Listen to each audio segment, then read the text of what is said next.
யாரு இவங்களா? இவங்க எல்லாம் பல முறை எம்எல்ஏக்களாவும் அமைச்சர்களாவும் இருந்தவங்கயா.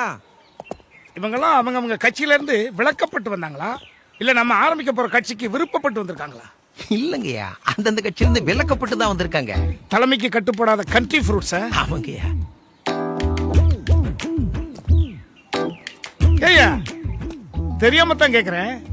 அரசியல் அனாதைகளுக்கு எங்க தலைவர் என்ன சத்திரமா கட்ட போறாரு? நீங்கெல்லாம் பல வருஷமா பல கட்சிகள்ல பதவி அனுபவிச்ச பழுத்து போன பழங்கள். இந்த அழுகி போன பழங்களை எல்லாம் எங்க இயக்கத்துல சேர்த்து இதெல்லாம் நல்ல பழம் நல்ல பழம்னு மக்கள் முன்னால கொண்டு போய் நிறுத்தினா மக்கள் எப்படி ஓட்டு போடுவான்? நாங்க ஃப்ரூட் மிக்சர் கிடையாது கேப்பறோம். அண்ணே, உங்க வயசு என்னன்னு? 84 தானுங்க. 84 தானுங்க ஐயா ஆகுது. எங்க இளைஞர்களுக்கு 40 வயசுக்கு கீழே தானுங்க ஐயா ஆகுது. 25 வருஷமா என் தலைவனோட படத்துக்கு கட்ட விட்டு வச்சு பால் ஊத்தி தேன் ஊத்தி மோர் ஊத்தி அன்னதானம் பண்ணி பப்ளிக்கு நலத்திட்டங்கள் வழங்கி ஒரு குட்டி இமேஜ் ஃபார்ம் பண்ணி வச்சிருக்கானுங்க. அப்பேற்பட்ட இளைஞர்களுடைய கனவுல நீங்க வண்டி உள்ள விடுறீங்க.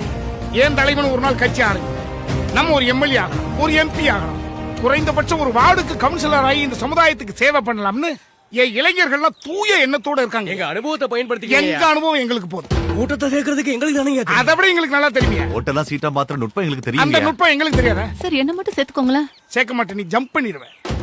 தேர்தல் பிரச்சாரத்துக்கு தலைவர் வரும்போது ரூட் போட்டு கொடுப்பாங்க. எதுக்கு இருக்கு மண்டையில முடி சீவிருந்தா இருக்கு. இப்படி எல்லாம் சிட்டிங்க